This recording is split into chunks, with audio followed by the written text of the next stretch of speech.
Let's talk about one of Wall Street's best-kept open secrets, spring loading. It's like insider trading's sneaky little cousin, legal, but it leaves a bad taste in your mouth. And the Kodak case? It's the playbook for how executives can walk away with millions while everyday investors get burned. So what is spring loading? Picture this. You're the CEO. You know your company's about to drop big news, a government contract, a juicy earnings beat, something that'll send your stock price to the moon. Right before the announcement, you grant yourself a pile of stock options, locked in at today's low price. The news hits, the stock rockets, and those options are suddenly worth a fortune. This isn't illegal, at least not technically, but it's all about timing, and timing is everything. Let's break down how Kodak pulled off a $50 million heist without breaking a single law. On July 28, 2020, Kodak's CEO, Jim Continenza, gets 1.75 million options priced at $2.62 a share. The next day, boom, Kodak announces a $765 million government loan to make COVID drug ingredients. The stock explodes, up 300% overnight, peaking at $60 a share. Continenza just scored a $50 million payday. Meanwhile, retail investors pile in at the top, and within months, the stock tanks over 80%. Here's where it gets shady. The option grant didn't follow Kodak's usual schedule. It was a one-off, right before the big news.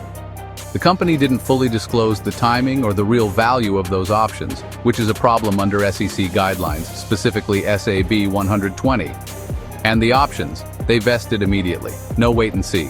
Instant jackpot. How do executives get away with this? Simple. They claim the grants are routine, hide the timing in dense SEC filings, and use low volatility to lowball the value of the options on the books.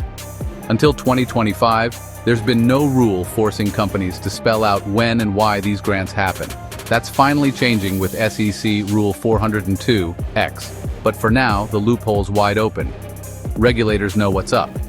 After the Kodak drama, the SEC cracked down with new guidance.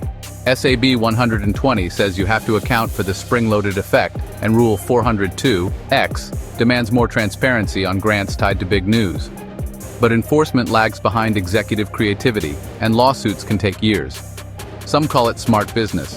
Others say it's legal corruption. One ex-SEC chief accountant didn't mince words.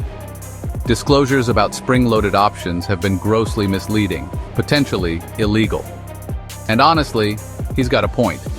Kodak's story is the ultimate cautionary tale.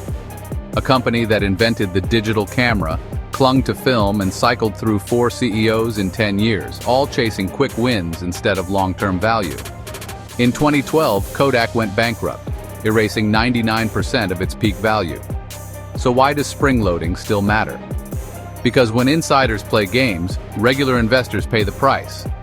Until rules catch up, and companies put ethics over loopholes, stories like Kodak will keep repeating.